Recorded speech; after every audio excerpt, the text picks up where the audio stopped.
This place is great, really comfortable.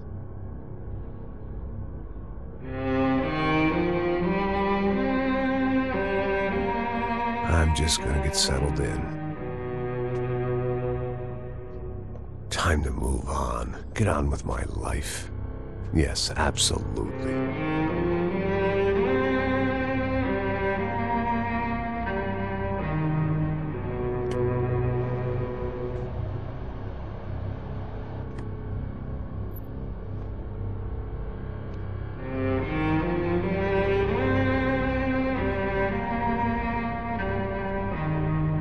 Now, like I said, it was a long time ago. Let it go. Seriously.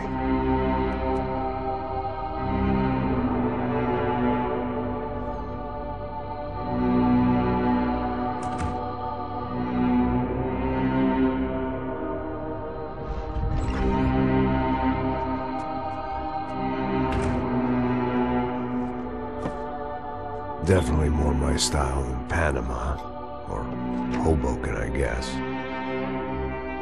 No, if I'm honest, I just got kind of bored of boozing. I mean, once in a while, but not all the time. You're right, it wasn't doing me any favors.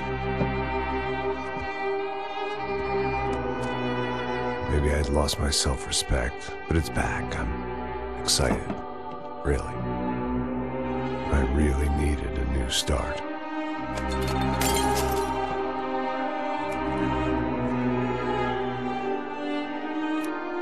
I think you're right. I think I am gonna like it here. It certainly ain't New Jersey.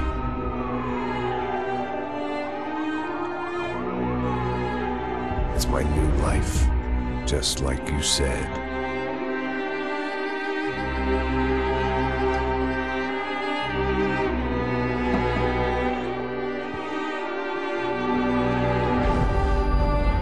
Listen, if you think I can still do a job, what have I got to lose?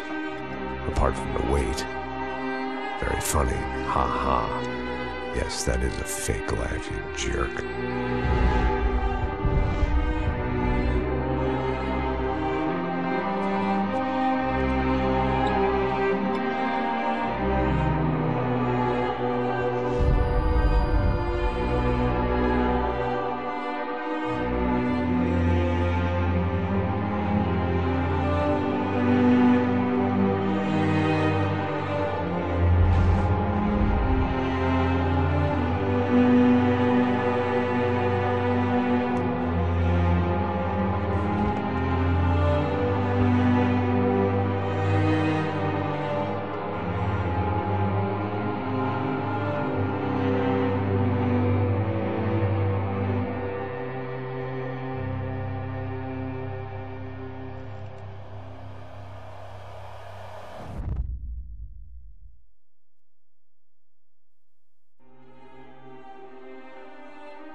So I guess I've become what they wanted me to be.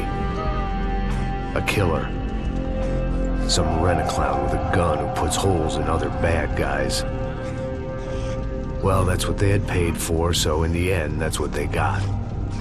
Say what you want about Americans, but we understand capitalism.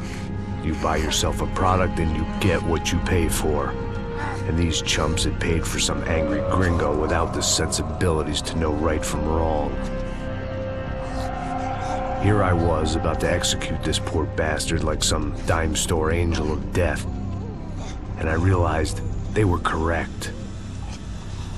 I wouldn't know right from wrong if one of them was helping the poor and the other was banging my sister.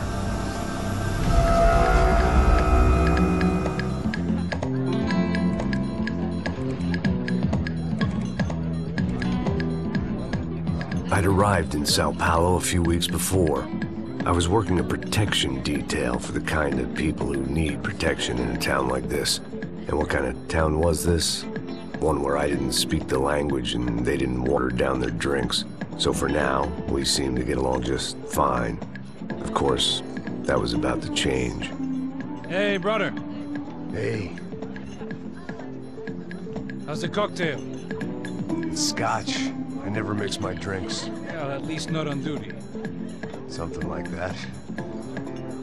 Man, that favela is big. Yep. Nothing like the view of extreme poverty to make a penthouse cocktail party really swing. I guess they call it trickle-down economics.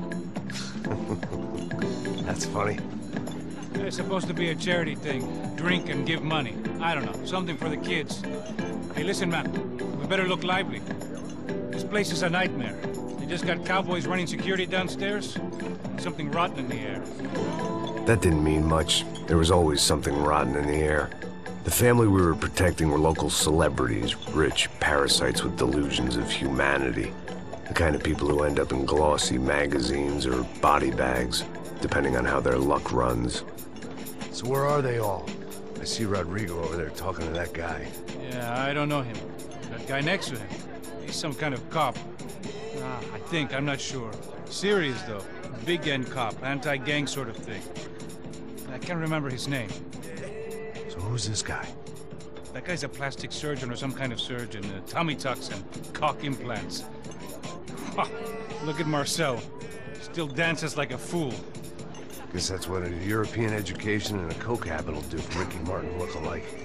That's very funny, Max. Oh, excuse me.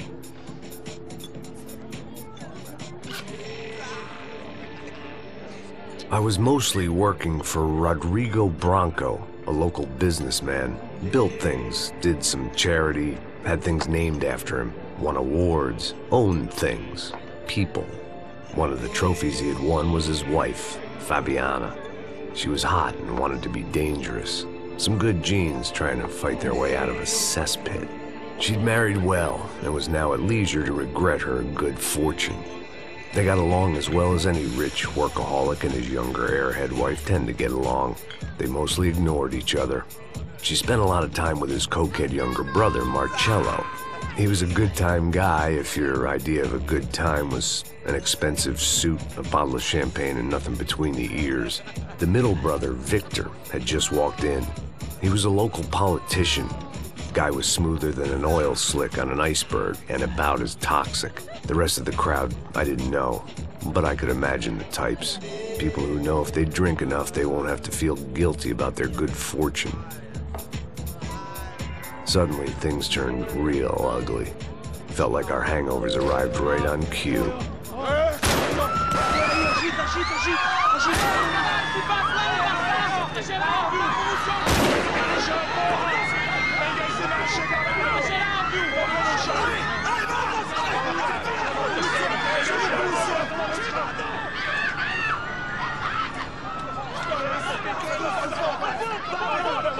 Passos! What the hell was that? I don't know what the fuck that was. Let's go.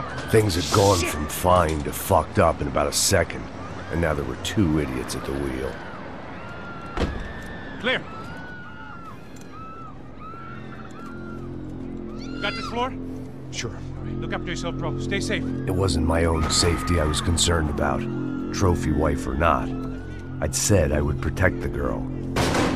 I hoped I hadn't lost my edge, along with everything else.